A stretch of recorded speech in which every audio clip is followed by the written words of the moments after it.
સુરત મહાનગરપાલિકા સંચાલિત નગર પ્રાથમિક શિક્ષણ સમિતિની શાળામાં નોનવેજ પાર્ટી યોજવા મુદ્દે આખરે વિવાદ બાદ આચાર્યને સસ્પેન્ડ કરાયા છે, તો સમિતિની ટીમ સ્થળ, સ્ટાફ અને અન્ય શિક્ષકોની તપાસ કરશે.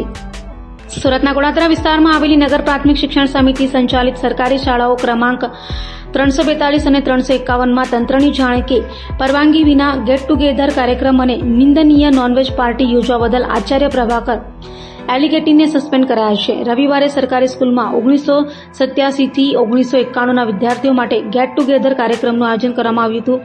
આ દરમિયાન ચિકન મટન પીરસવામાં આવ્યું હતું. આ આયોજન સ્કૂલના પ્રિન્સિપાલ દ્વારા કરાયું હતું.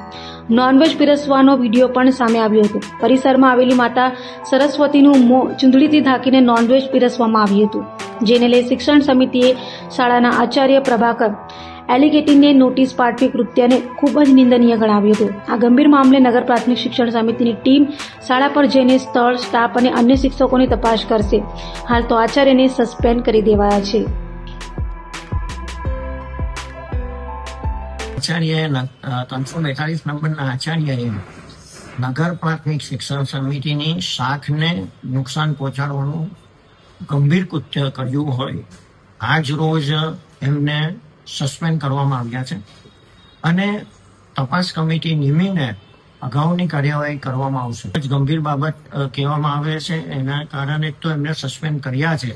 હવે ખાતાકીય તપાસ મૂકીને પેનલના માધ્યમ દ્વારાથી વધુ તપાસ કરીને એના પર જે બીજી પણ કાર્યવાહી કરવાની હશે અમે કરીશું. કાર્યવાહી તો અત્યારે મને નથી ખબર, અને ઘટના તો એ તો ખાલી 40 વર્ષની વિદ્યાર્થીનો ગેટ ટુગેધર પ્રોગ્રામ, એટલે 40 વર્ષ પહેલા મારુતિનગર શાળામાં, સરકારી શાળામાં બનેલા વિદ્યાર્થીઓને એક સાથે પૂર્વ વિદ્યાર્થીની સ્નેહ સંમેલનની એક આયોજન કરવામાં આવ્યું. એ આયોજન માટે અમે ફાર્મ હાઉસમાં કરેલું છે, પણ છેલ્લે ઘડિયા રાત્રિ મોડો સુધી કેન્સલ કરવામાં આવેલું. તો અમે બધા મળીને અહીંયા સ્કૂલની કમ્પાઉન્ડ પાછળ આયોજન કરવામાં આવ્યું. તેમાં શાકભાજી, દાળ ભાત હતું.